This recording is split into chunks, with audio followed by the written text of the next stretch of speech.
Sudah siap ya. Baiklah Bapak-bapak, Ibu-ibu, saudara-saudara, saudari sekalian yang berbahagia. Assalamualaikum warahmatullahi wabarakatuh. Waalaikumsalam warahmatullahi wabarakatuh. Salam sejahtera bagi kita semua. Pertama-tama sebelum saya menyampaikan apresiasi dan terima kasih kepada Pak Fethi, khususnya melalui Ibu Ketua, Ibu Andadari beserta seluruh jajaran panitia dan pengurus, Pak Nandan yang terus intensif menghubungi saya. Terima kasih masih mengingat saya, Kasepuhan, Pak Dirjen aja bilang tadi adalah mahasiswa saya. Karena semua mengalami koasistensi di Rumah Sakit Hewan Jakarta, di mana saya saat itu sebagai Direktur Rumah Sakit Hewan Jakarta. Pada hari ini satu hari yang luar biasa dan istimewa sekaligus nostalgia ke masa lalu, bertemu dengan Pak Gabriel Hayon yang adalah selalu bersama saya di era awal berdirinya Pak Fethi yang bernama IPA Fethi. Jadi Bapak Ibu Saudara sekalian, barangkali banyak yang baru pertama kali jumpa dengan saya. Saya seorang dokter hewan, saya praktek di tahun 1976. Jadi bisa dihitung ya. Banyak yang belum lahir. Jadi saya praktek tahun 76 lalu berkembang dan saat ini setelah waktu itu menangani PBPDHI, apa perannya? Kenapa sampai hari ini Ibu Ketua dan para pengurus mengundang dan dikatakan sebagai pendiri atau apa dalam rangka Pak Fethi? Sebetulnya ceritanya begini.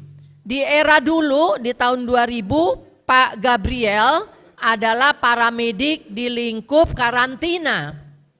Jadi di dalam semua jajaran Kementerian Pertanian di mana Barantan masih di bawah Pertanian, sekarang Barantin, paramedis dan dokter hewannya mempunyai posisi sebagai ASN yang paling kuat. Karena aturan-aturan hukum yang disusun oleh teman-teman dokter hewan termasuk mengatur paramediknya di dalam lingkup Badan Karantina Pertanian sangat solid.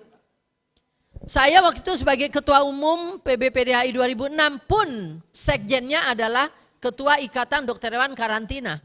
Ya, jadi waktu Pak Gabriel waktu itu menyampaikan bahwa wadah paramedik veteriner sudah ada, sudah berdiri, lebih fokusnya kepada lingkupnya paramedik di karantina, ya.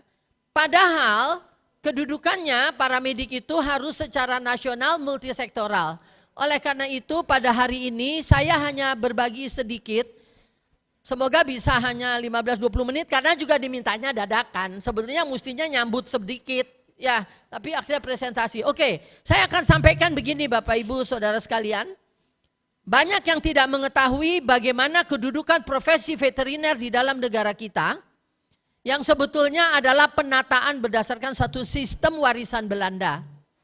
Saya sangat beruntung karena ayah saya adalah seorang guru besar hukum, Profesor Dr. Meester in de Rechten. Apa Meester in de Rechten? Itu gelar hukum dari Belanda Utrecht. Di mana kita dijajah oleh Belanda beratus tahun.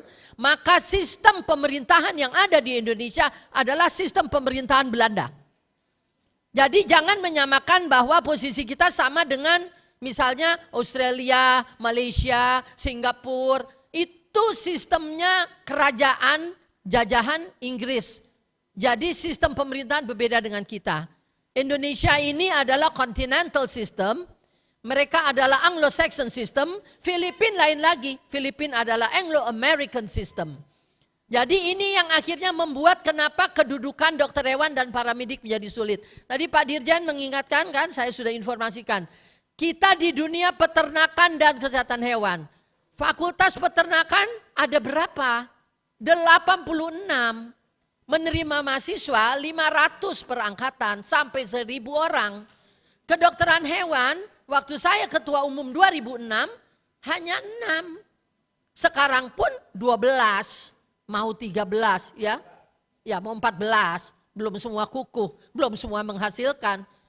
Untuk negara yang demikian besar, paramedisnya juga apakah sejalan dengan perkembangan dokter hewan? Sedangkan undang-undang menyatakan Anda bekerja di bawah penyeliaan dokter hewan. Apakah sudah tertata? Masih banyak lagi masalahnya, di mana kita adalah ilmunya ya kedokteran hewan maupun paramedis. Pakai kata paramedik. Medik artinya apa sih? Kan medis. Berarti dasar ilmunya adalah ilmu kedokteran. Dan rambunya berbeda. Nah ini yang akan saya tunjukkan. Mudah-mudahan paparan 15-20 menit ini maksimal dapat membuka wawasan semua. Saya katakan kilas balik mengapa harus ada sih organisasi profesi paramedik veteriner. Ya, jadi saya mengajar etika veteriner, mengajar legislasi di beberapa FKH, di Unhas, di IPB, di Brawijaya, di UNER, UNER Banyuwangi, UNER Surabaya dan sebagainya, D3 di UGM, di IPB, di mana-mana D4 juga sekarang sudah berubah. Jadi saya melakukan sejarah karena saya memimpin di PDHI sebagai sekjen dan ketua umum dan ketua majelis kehormatan, maka 24 tahun berjuang. Apa yang terjadi perubahan? Dengan Pak Gabriel waktu itu saya mengingatkan, Pak, paramedik ini tidak mungkin hanya di dalam karantina saja tapi diluaskan. Bagaimana caranya? Karena beliau berpikir positif. Jadi kita luaskan. Oke, silakan. Silakan next slide-nya. Ya. Foto dulu. Saya di situ dengan Dr. Agus Lelana almarhum sebagai PB PDHI. Yuk aja. Sebagai PB PDHI. Apa yang kami lakukan? Lihat ulang tahun IPA Veti, ya kan? Padahal di situ adalah baru melakukan penyempurnaan bagaimana harusnya bentuk sebuah organisasi profesi kedokteran. Suami saya almarhum seorang dokter yang aktivis dan ID. Jadi saya belajar banyak dari majelis kode etik dan etik kedokteran manusia dan penataan keorganisasiannya. Yang kemudian saya kaitkan dengan penataan internasional. Harusnya di mana kedudukannya? Paramedik, para vet, para profesional maupun dokter. Next. Dan vet technician ya. Kita harus berpikir dulu, mau dokter hewan, mau paramedik, objek Anda bekerja apa sih? Hewan kan? Mana ada undang-undang yang mengakui bahwa hewan itu penting? Baru ini kita berjuang. Undang-Undang nomor 18 2009 dan saya 2002 sudah duduk bersama para penyusun RUU ini sampai jadi. Setelah jadi 2009 saya sebagai ketua umum PBPDHI menjudicial review ke Mahkamah Konstitusi sehingga nama Direktorat Jenderal yang tadinya hanya peternakan saja berpuluh-puluh tahun bertambah dengan nama kesehatan hewan karena saya menang di 26 Agustus tahun 2009. Nah, dengan demikian PKH ini lebih mengakomodir peran-peran kesehatan hewan. Waktu itu penggugatnya hanya satu, Ketua Umum PBPDHI. Kebetulan Pak Mahfud MD yang mimpin. Jadi logiknya masuk ya. Jadi hewan ini menjadi penting sebagai karunia dan amanat Tuhan dalam penyediaan pangan dan sebagainya ada di sini. Clear menjadi penting. Next.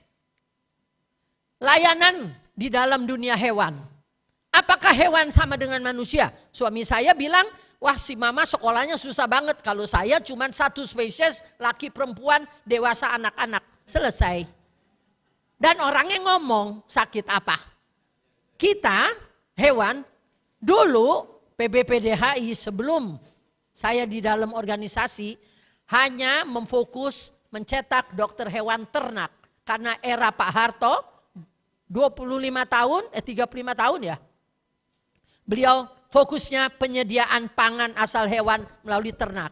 Sehingga semua FKH yang cuma 5 mendidik dokter hewan untuk ternak.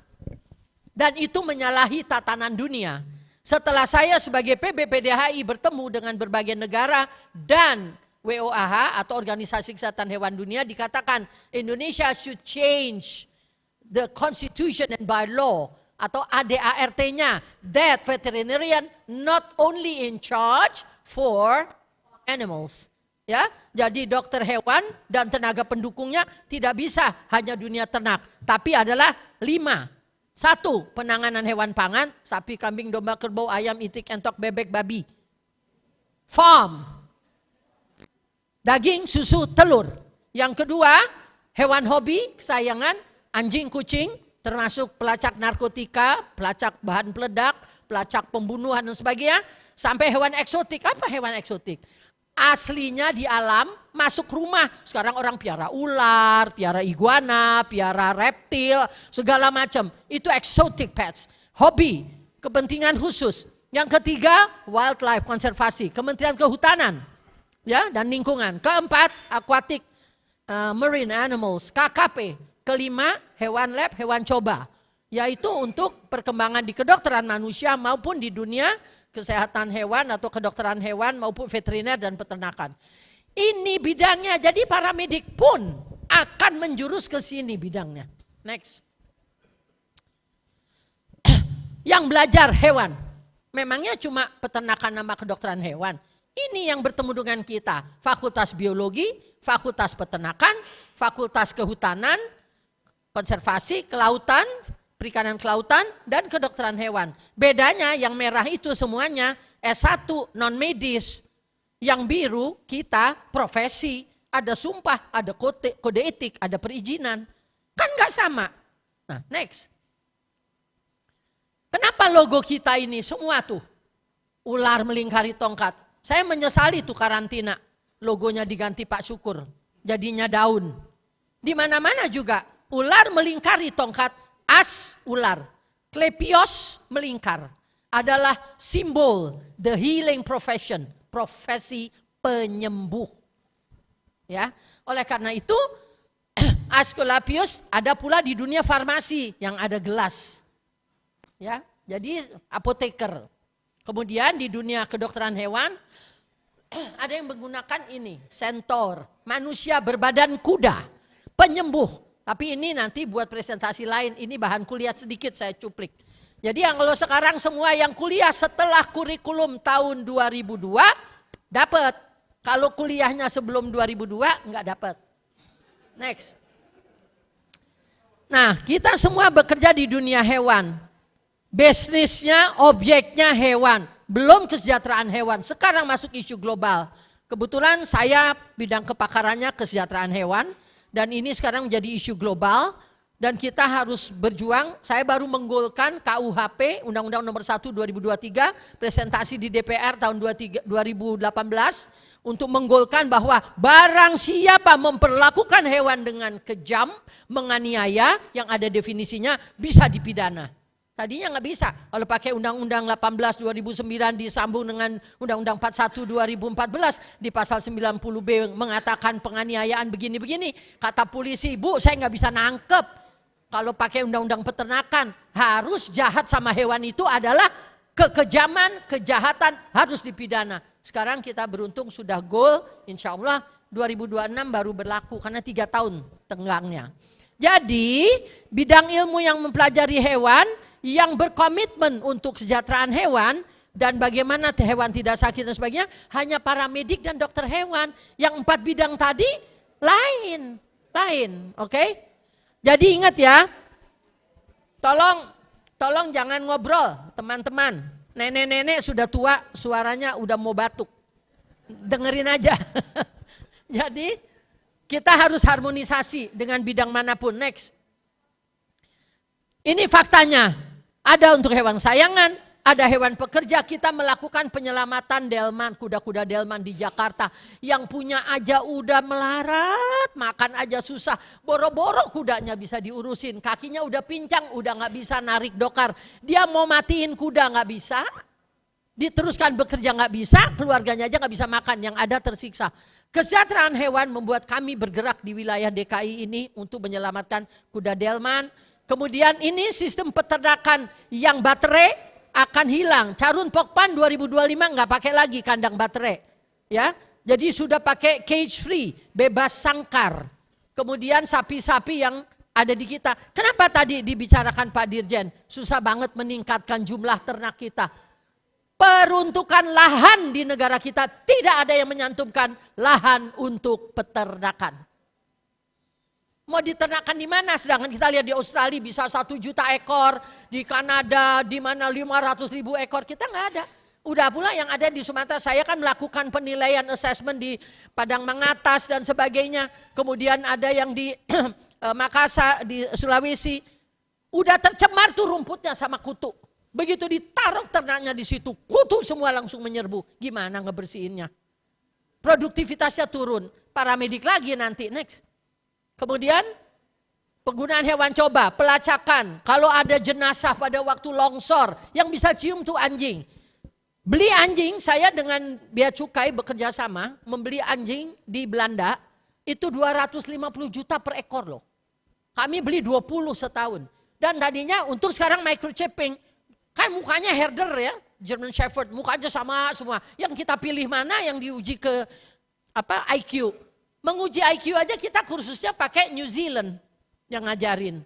Udah dipilih yang mana yang datang ke Indonesia yang goblok. Ya nggak sukses lah ya.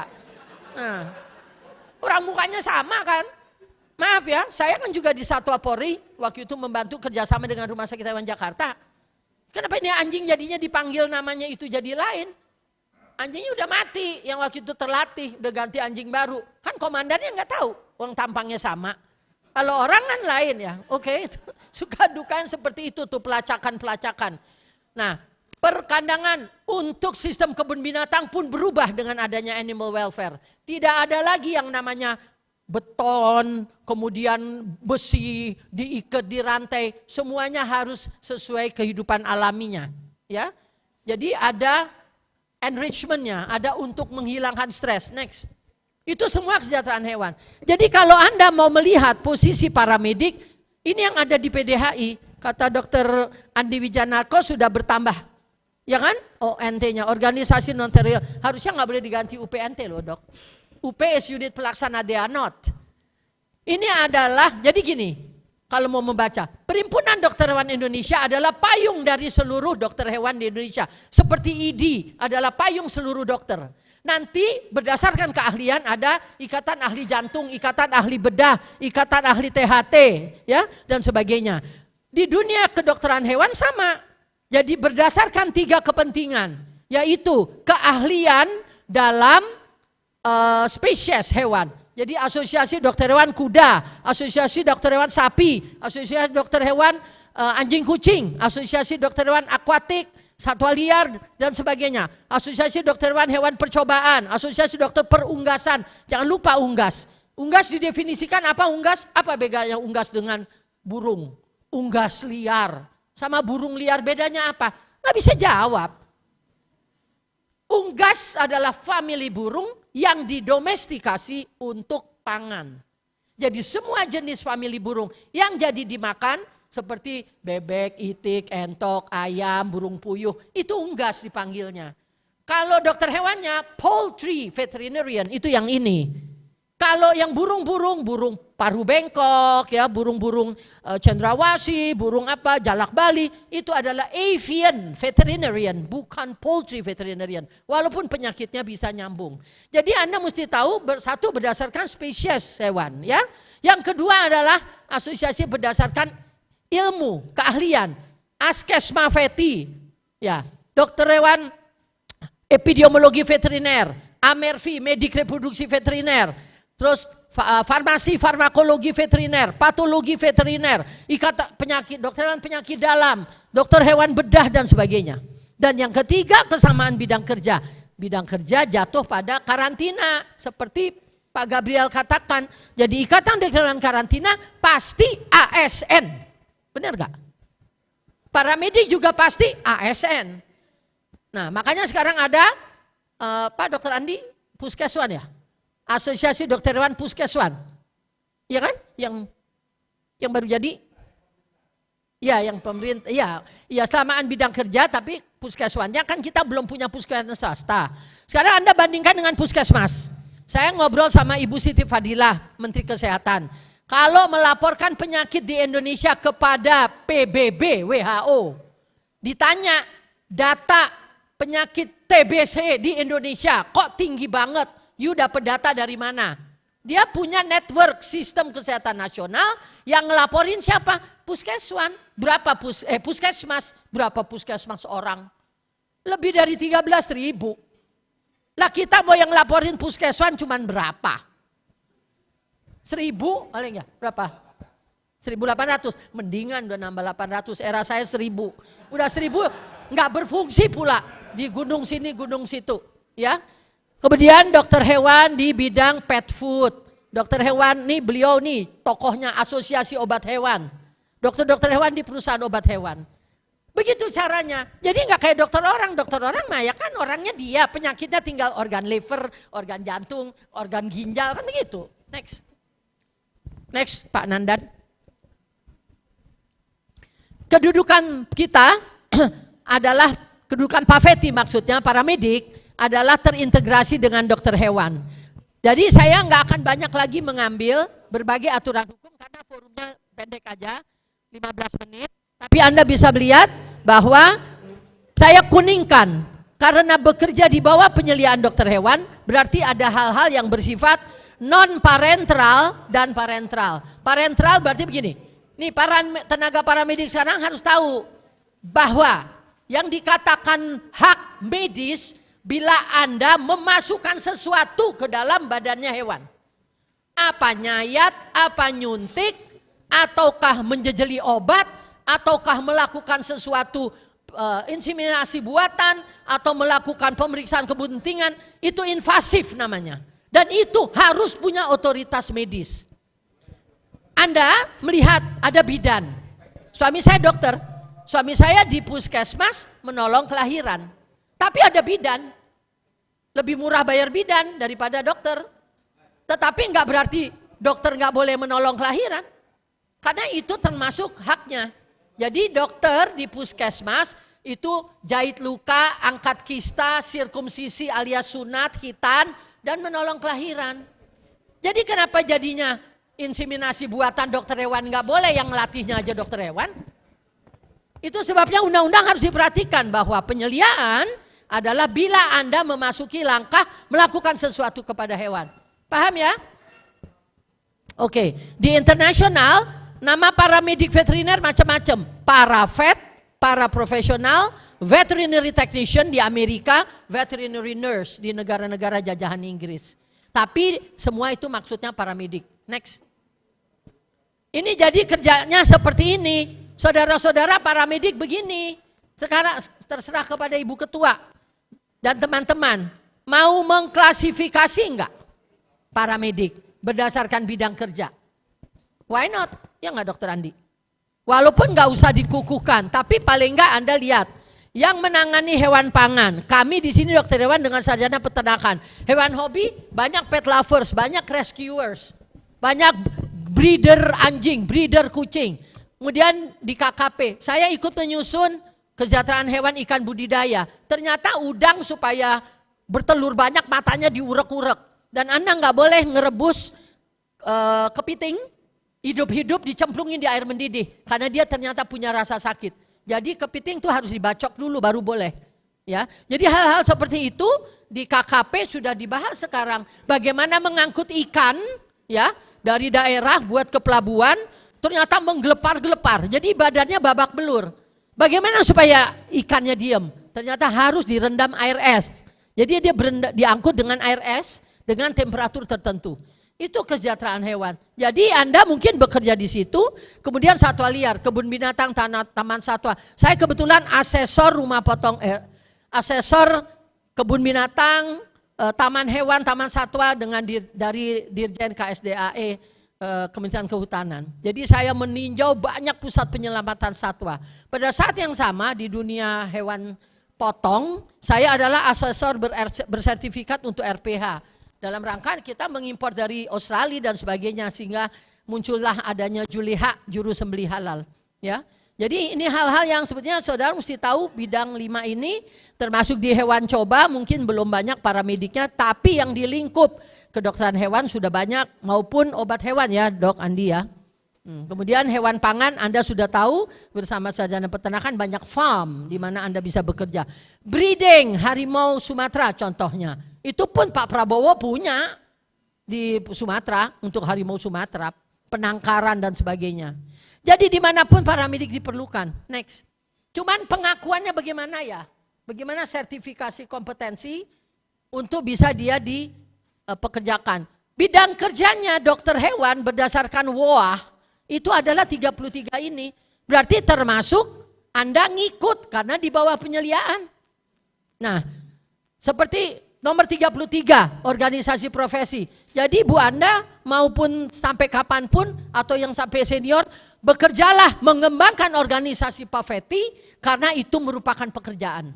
Dan harus bisa mencari sumber dana sehingga yang bekerja di organisasi PAVETI bisa terus melakukan kontak, komunikasi, pemberdayaan di seluruh Indonesia. Kalian yang sambil kerja susah ngurusnya. Saya 25 tahun betul-betul memfokus di mana mengembangkan organisasi profesi sekaligus memimpin rumah sakit hewan dan menjadi konsultan beberapa klinik. Next, Dok. Oke. Sekarang di mana kedudukan ilmiahnya kedokteran hewan atau veteriner di dalam negara kita? Kalau Anda berpikir bahwa kita adalah masuk ilmu pertanian, salah. Tapi ini tahun 1994 keputusan Mendikbud, kalau ilmiah ingat ya saudara-saudara, semua sekolah, universitas, kementeriannya kementerian apa? Pendidikan kan? Nah, berarti keilmiahan itu yang menentukan adalah Kementerian Pendidikan. Kementerian Pendidikan bilang kita adalah ilmu pertanian, manut tahun 94 pakai ini. Pohon ilmu pertanian adalah pertanian, peternakan, perikanan, kelautan, kehutanan, teknologi. Salah. Next. Setelah kami menghadap 2007 dengan Dirjen Dikti, gara-gara MEA, Masyarakat Ekonomi ASEAN, harus bisa ada kompetensi kerja. Jadi kompetensi kerja paramedik apa? Kompetensi kerja dokter hewan apa? Kompetensi kerja pemetik buah apa? Kompetensi kerja penanam padi seperti apa? Kompetensi kerja penyadap getah seperti apa? Itu dipermasalahkan. Barulah dibahas, ternyata dipanggil rumpun ilmu pertanian termasuk kita. Lalu kemudian ditanya sama dirjennya, dokter hewan itu disumpah enggak? Iya. Ada izin prakteknya? Ada kode etik ada.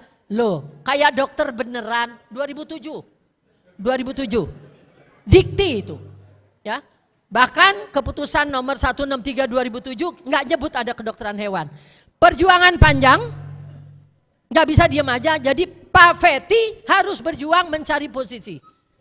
Sampai kami kemudian goal tahun 2017 penataan internasional keluar keputusan Menteri Ristek Dikti 257 tahun 2017. Lihat next. Di sini kedudukan ilmunya sekarang. Oke? Ada rumpun terapan ya dari A sampai P. Ada ilmu formal apa itu komputer, humaniora, ilmu sosial dan sebagainya. Kita masuk applied sciences dari A sampai P, A B C D sampai P. A adalah pertanian. Ternyata dibaca lampirannya, pertanian itu adalah pertanian, peternakan, perikanan. Itu rumpun ilmu pertanian. Sedangkan kita masuk di bagian H yang merah, kesehatan. Yaitu kedokteran gigi, sains veteriner, biomedis veteriner, kedokteran hewan, kesmafet dan sebagainya. Ini penataan resmi oleh Kemendikbud. Itu sebabnya Anda terikat kepada aturan rambu-rambu di dunia kesehatan dan medik. Oke? Next. Jadi kalau menghasilkan profesional dokter hewan atau profesional paramedik, kunci ilmunya ini. Ada kinerja medis, ada kinerja etikalnya. Jadi ethical performance, mana kurikulum etikanya. Karena etika itu ada hukum juga dan ada juga kesejahteraan hewan contohnya. Pendekatannya adalah ilmiah, hukum dan etika. Jadi di sini PKS, pengetahuan, keterampilan, sikap perilaku. Kemudian tuntutannya ini sekarang dunia kerja.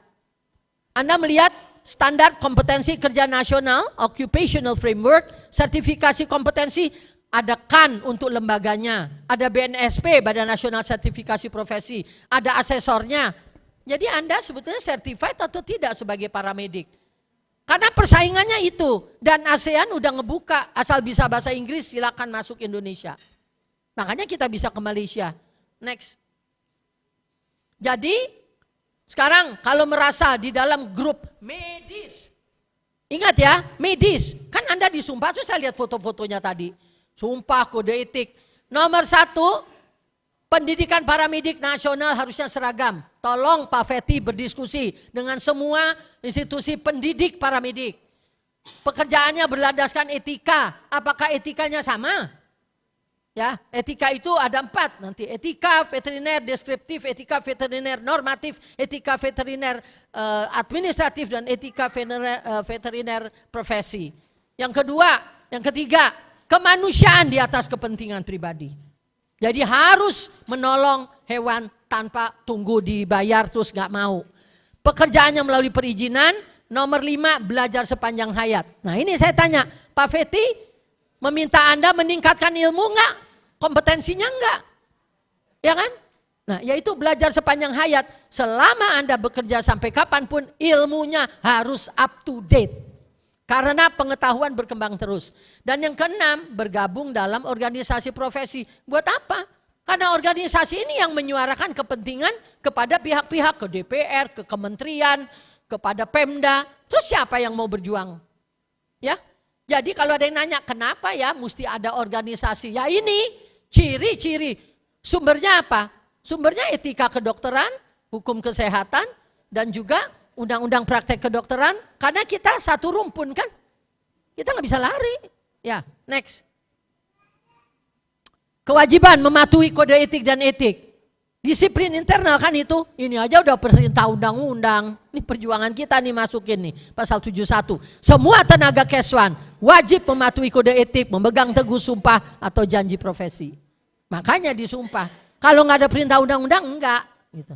Sarjana biologi enggak, sarjana peternakan enggak.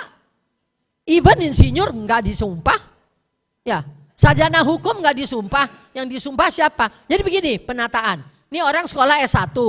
Nanti mecah 2, jalur yang satu jalur ilmiah, mengambil S2, mengambil S3. Jadi sarjana hukum, jadi magister hukum, doktor hukum, nggak disumpah dia konsultan. Sarjana farmasi, ambil S2 farmasi, S3 farmasi, nggak disumpah. Tapi coba sarjana farmasi, ambil apoteker, sumpah, kode etik, izin.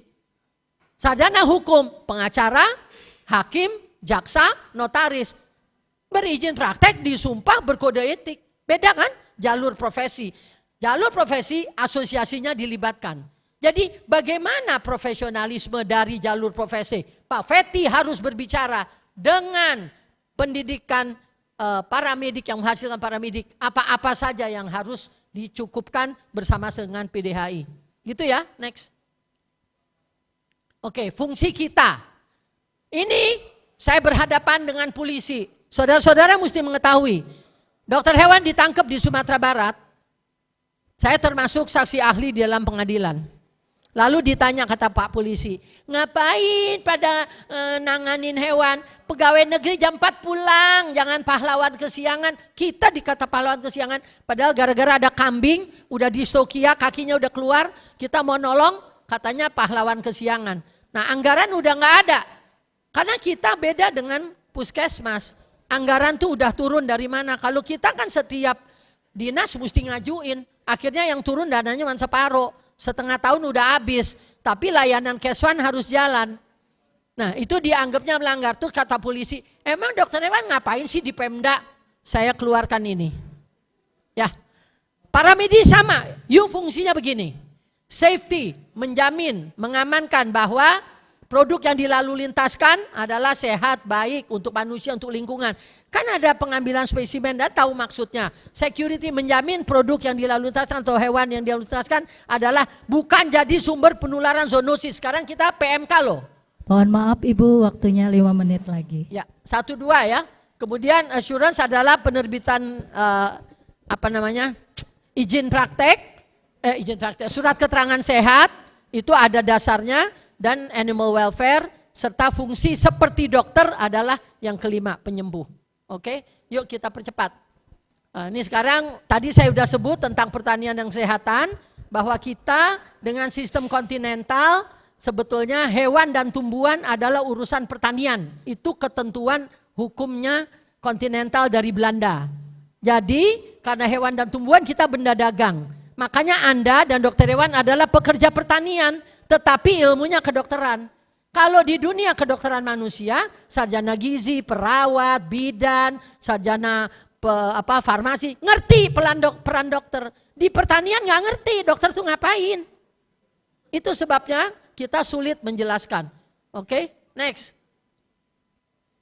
Ini sebenarnya dinas peternakan menjadi lemah dan kita dinilai paling rendah di internasional, khususnya Southeast Asia, karena kita pendidikannya dan veterinary statutory body-nya nggak ada, tapi nggak apa-apa, nggak saya bahas sekarang, takutnya terlalu sulit. Next. Penutup ya. Nah, jadi masih ada satu PR, veterinary statutory body tadi, siapa sih yang mengakui paramedik dokter hewan kompeten untuk melakukan fungsi dan tugas Anda. Dan sertifikat itu bagaimana memperolehnya. Oke? Nah, kalau itu nggak ada, susah bersaing, susah mengklaim. Itu PR-nya nih Pak Direktur Keswan juga. Ya, iya. Dan kebetulan saya sekarang juga dengan BSN kan, Badan Standarisasi Nasional, saya juga sertifikasi dari BNSP, Badan Nasional Sertifikasi Profesi. Dari paramedik harus ada yang ikut pelatihan di BNSP agar bisa memperjuangkan skema dalam rangka mengakui itu. Jadi yang terakhir, sadarlah bahwa paramedik veteriner dan dokter hewan adalah profesi unik di dunia. Berilmu kedokteran, objeknya hewan. Di tiap negara kedudukannya macam-macam. Profesi ini terikat rambu-rambu, sulit dijelaskan. Tadi kan KIE, komunikasi, informasi, edukasi. Bahannya mana? Kalau yang nerangin aja nggak ngerti, pelatihannya mana? Ya. Kemudian kelima, pengambilan keputusan pimpinan. Tadi kan Pak Dirjen bilang, nerangin ke pimpinan nggak sempet. Ya kalau paham.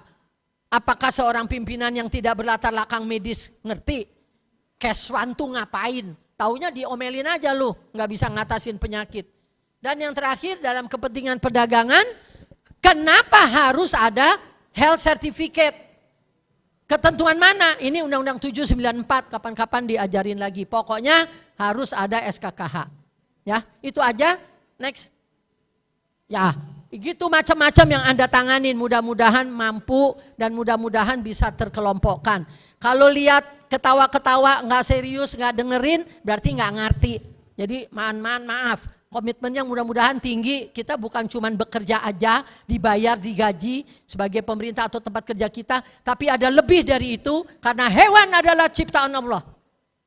Siapa yang mengurus makhluk hidup ciptaan Allah, manusia, hewan, tumbuhan, nggak ada liburnya, nggak ada capeknya, adalah amal ibadah, insya Allah barokah. Semoga Pak Feti bisa mewadahi teman-teman yang berkomitmen tinggi. Sukses, dirgahayu Pak Feti, semoga tambah berkembang dan kita berhasil mendukung negara melalui peran kita dengan baik. Terima kasih. Wassalamualaikum warahmatullahi wabarakatuh. Mohon maaf nggak pakai tanya jawab.